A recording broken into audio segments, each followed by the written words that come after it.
L'apprentissage d'une langue, ce n'est pas seulement l'apprentissage de tel et tel mot, c'est aussi une gymnastique de la prononciation.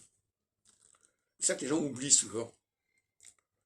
Par exemple, en français, la prononciation des diphtongues n'a rien d'évident. Quelqu'un qui vient d'Italie ou même d'Angleterre, quand le on, alors les Italiens, qu'est-ce que c'est que le on? Ils ne savent pas. Qu'est-ce que c'est que le un? Ils ne savent pas. Donc voilà, donc il faut qu'ils apprennent, quand ils apprennent la langue, il faut qu'ils apprennent à prononcer ces mots-là. Même le fait de dire bonjour, c'est pas évident, parce qu'il y a le on. Et puis inversement, il y a des formes françaises, par exemple l'ordre.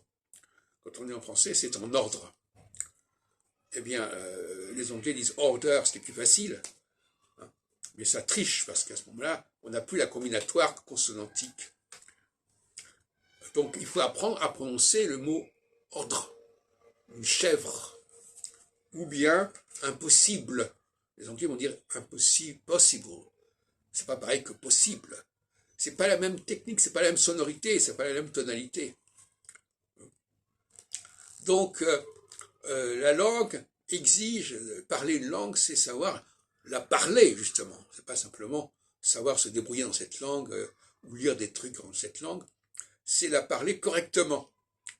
Et ça n'est soit c'est acquis parce qu'on a été immergé très tôt dans cette langue, soit il faut faire des exercices particuliers, une gymnastique des lèvres, une gymnastique des sons